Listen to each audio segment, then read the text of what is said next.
কাঠৰ কামত নিখুঁতভাৱে নখ লগোৱাৰ বাবে এয়াৰ ব্ৰেড নেইলাৰ অপৰিহাৰ্য আহিলা। এয়াৰ ব্ৰেড নেইলাৰৰ বৈশিষ্ট্য হৈছে লঘু ডিজাইন, নিয়ন্ত্ৰণযোগ্য গভীৰতা, দ্ৰুত জাম মুক্তি আৰু সহজ লোডিং ব্যৱস্থা, যাৰ ফলত ই কাঠৰ কামৰ বাবে এক অপৰিহাৰ্য আহিলা। এটা এয়াৰ ব্ৰেড নেইলাৰৰ মূল অংশ চিনাক্ত কৰি আৰম্ভ কৰোঁ আহক। আলোচনীখনে ব্ৰেড নখবোৰ ধৰি ৰাখে, অবিৰতভাৱে চলাৰ বাবে নেইলাৰত মসৃণভাৱে ভৰাই দিয়ে। ট্ৰিগাৰে নেইলাৰৰ ফায়াৰিঙৰ মেকানিজম নিয়ন্ত্ৰণ কৰে, যাৰ ফলত আপুনি নখ নিখুঁতভাৱে চলাব পাৰে। গভীৰতা সামঞ্জস্য নবে আপোনাক বিভিন্ন সামগ্ৰী আৰু প্ৰয়োগৰ লগত খাপ খুৱাই নখৰ প্ৰৱেশৰ গভীৰতা নিয়ন্ত্ৰণ কৰিবলৈ দিয়ে।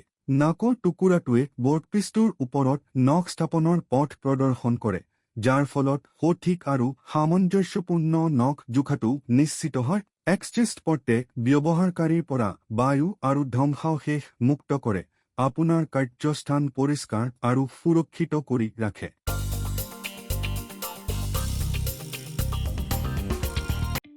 এয়াৰ ব্ৰেড নেইলাৰ ব্যৱহাৰ কৰাৰ আগতে সদায় ছেফটি গ্লভছ, গগলছ, নাকৰ মাস্ক আৰু শ্ৰৱণ ক্ষমতাৰ সুৰক্ষা ব্যৱহাৰ কৰিব লাগে।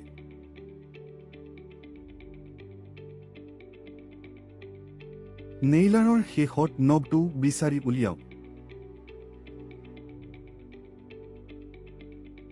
এই নবটো ব্যৱহাৰ কৰি আলোচনীৰ ঢাকনিখন এৰি দিব আৰু খুলিব। নেইলাৰৰ মেগাজুন কম্পাৰ্টমেণ্টত সুমুৱাওক। মেগাজুনৰ ঢাকনিখন পুনৰ ঠাইত ঠেলি দিয়ক যাতে ডবাটো সুৰক্ষিতভাৱে বন্ধ হয়। বায়ু লুক ৰোধ কৰিবলৈ সংযোগ সুৰক্ষিত হোৱাটো নিশ্চিত কৰক। অবিৰতভাৱে নখ লগোৱাৰ বাবে নিয়মিত ব্যৱধানত ট্ৰিগাৰ টুপি আপোনাৰ ৱৰ্কপিছৰ কাষেৰে নেইলাৰক গতি কৰি ৰাখক। প্ৰয়োজনীয় সংযোগৰ বাবে এয়াৰ ব্ৰেড নেইলাৰক আপোনাৰ ৱৰ্কপিছৰ আকাংক্ষিত স্থানত ৰাখক আৰু নেইলিং অপাৰেচন কৰিবলৈ ট্ৰিগাৰ টানিব।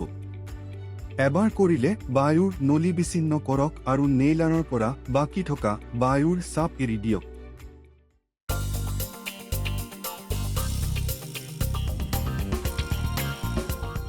মসৃণ কাৰ্যৰ বাবে ট্ৰিগাৰ, মেগজিন আৰু গভীৰতা নিয়ন্ত্ৰণ চকাটো নিয়মিতভাৱে লুব্ৰিকেট কৰক। মাজে মাজে সকলো ফাষ্টেনাৰ আৰু সংযোগ পৰীক্ষা কৰক আৰু স্থিৰতা আৰু সুৰক্ষাৰ বাবে টান কৰক। ডাক্তৰকত কোনো লুক বা ব্লক হোৱাৰ বাবে পৰীক্ষা কৰক যিয়ে পৰিৱেশন হ্ৰাস কৰিব পাৰে। বায়ু লুক আৰু ভুল জুই ৰোধ কৰিবলৈ অৰিং, চিল আৰু স্প্ৰিং আদি জীৰ্ণ বা ক্ষতিগ্ৰস্ত অংশ সলনি কৰক।